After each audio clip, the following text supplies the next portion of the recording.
సీతారామరాజు జిల్లా డుమ్మిరిగూడ మండలం కొర్ర పంచాయతీ జాంగూడ గ్రామంలో ఉన్నటువంటి గిరిజన సంక్షేమ ఆశ్రమ పాఠశాలలో దాదాపుగా 40 మంది విద్యార్థులు ఆహారం తినే తర్వాత ఫుడ్ పాయిజన్ కావడంతో అర్ధంతరంగా సాయంత్రం నిన్న 6:30 హాస్పిటల్ పాలయ్యారు.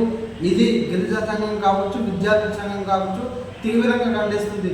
మేము అనేక మార్లు దాదాపుగా 5 సంవత్సరాల నుండి కూడా ఉద్యమాలు పోరాటాలు మెస్సు కాస్మెటిక్ ఛార్జీలు పెంచండి, ఇప్పుడున్న పరిధిలో 1050 1250 రూపాయలు ఇస్తున్నారు, దాదాపుగా 2500 పెంచాలని చెప్పేసి మేము డిమాండ్ చేస్తా ఉన్నాం.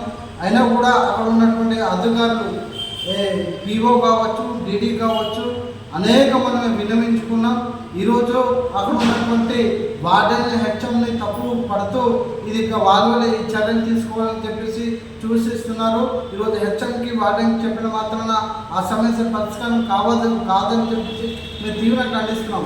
ఈరోజు విద్యార్థులు ఏజెన్సీ ప్రాంతంలో అనేక మంది రక్తహీనతతో బాధపడుతున్నారు. పౌష్టికాహార లోపం అందడం లేదు.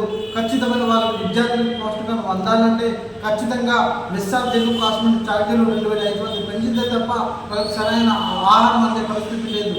ఈరోజు మేము చెప్పదలుచుకున్నాము, ఖచ్చితంగా అక్కడ ఉన్నటువంటి విద్యార్థులకి ఏ విధమైన నష్టం జరగకుండా కూడా ప్రభుత్వ చర్యలు దాని మీద తీసుకోవాలని చెప్పి మేము డిమాండ్ చేస్తున్నాం.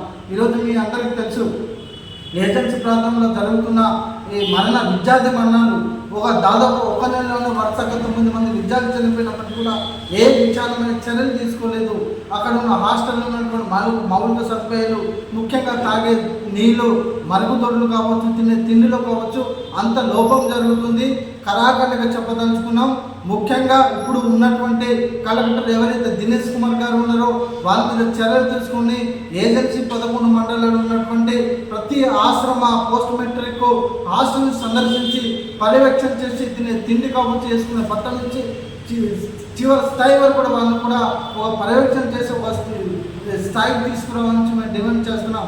ఈరోజు విద్యార్థులగా ఫుడ్ పాయిజన్ కావడం ఖచ్చితంగా ప్రభుత్వ చర్య ఇది. దీన్ని అరికట్టేందుకు కనీసం పర్యవేక్షణ చేసి తినే తిండిలో కావచ్చు, త్రాగే నీళ్ళు కావచ్చు, కనీసం మౌలిక సదుపాయాలు కనీసం పర్యవేక్షణ చేసి ఉండాలని చెప్పేసి ప్రభుత్వాన్ని హెచ్చరిస్తున్నాం.